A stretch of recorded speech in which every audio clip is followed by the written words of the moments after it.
يلا بينا نعمل البوظة المصرية أو البوظ الصعيدي. شايفين القوام والجمال؟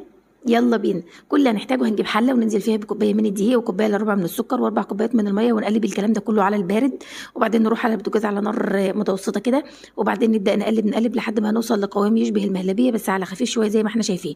لازم المهلبيه بتاعتنا دي تبرد خالص. وبعدين هجيب بوله وانزل فيها بمعلقه ونص من الخميره الفوريه ومعلقتين من السكر وكوبايه من الميه الدافيه، وقلبتهم وسيب الخميره حجمها يتضاعف.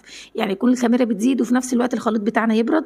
لازم يبرد خالص. ولما خلاص بقى يبرد وهنبدا نعمله، نروح بقى على الخلاط ننزل بخليط المهلبيه بتاعنا ده وننزل بالخميره، ونجيب شويه ميه ننزل فيهم بشويه فانيليا وملح ليمون وكربوناته وروح الموز، وننزل بيهم في الخلاط ونضرب الحاجات دي كلها مع بعضها لحد ما الخليط يبيض معانا. هيطلع معانا بالشكل ده. تودي التلاجة بقى كده يبرد ويتفاعل كل الحاجات دي كلها مع بعضها. وقبل ما تصب اديله تقليبه وهو بارد كده، وصبي في الكوبايات هيديك القوام والعظمه اللي هنشوفها مع بعض. شايفين